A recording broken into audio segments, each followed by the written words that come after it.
Should the US tax video game companies who outsource art outside the US more? So I worked in the video game industry over the summer, and I worked in India at Dhruva, which is a pretty big outsourcing company. So what a lot of US companies do is it's super expensive to produce art in the US, and I'll delve upon this later. So they will outsource their art from the US to India, save thousands upon thousands of dollars with each asset, each VFX, each scene they create, and it's very, very efficient in terms of the amount of money saved. But it causes problems in the US. Here's some of the problems it causes.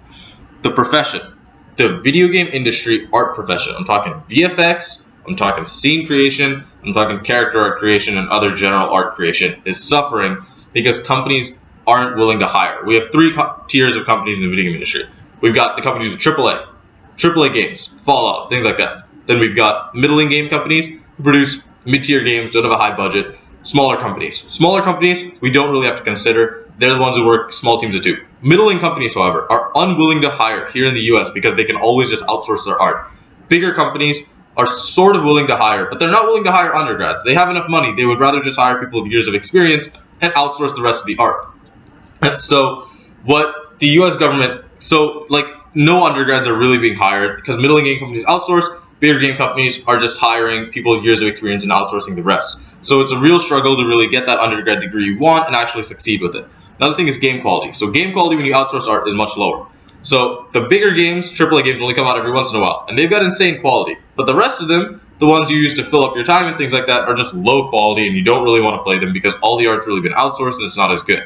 So therefore, middling game companies are struggling. They can't really get the revenue they need because they're so fixated on saving these outsourcing costs, and they don't really have any other choice. And it's like a huge deal. And if they were just willing to hire here in the US, we could see a turnaround in the industry. This is what I'm going to explore with taxation. So taxation, I've kept demand in the US constant. We're only focused on the US for this presentation. I've got supply in the US, supply US plus international. As we can see, there's a huge price difference. But this essentially is thousands upon thousands of dollars.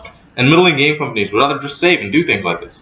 But when taxation occurs, we're not moving all the way back up to supply with the US. And yes, we do see deadweight loss, but not too much, not an insane amount of deadweight loss. And what happens is middling game companies are now just going to be willing to hire people in the US for their purpose, for whatever they need to do. And it will save this dying undergrad thing, this dying profession, this dying industry. Bigger game companies will now, rather than outsourcing, will probably just hire people here in the US. But it's still, then the outsourcing industry is going to suffer. And it's a hard problem to solve because middling game companies would still be wanting to outsource their art. So maybe the US government could offer subsidies to people who aren't outsourcing, or instead of a tax or something like that. And it's a hard question to answer, but one the US government should be considering in the near future.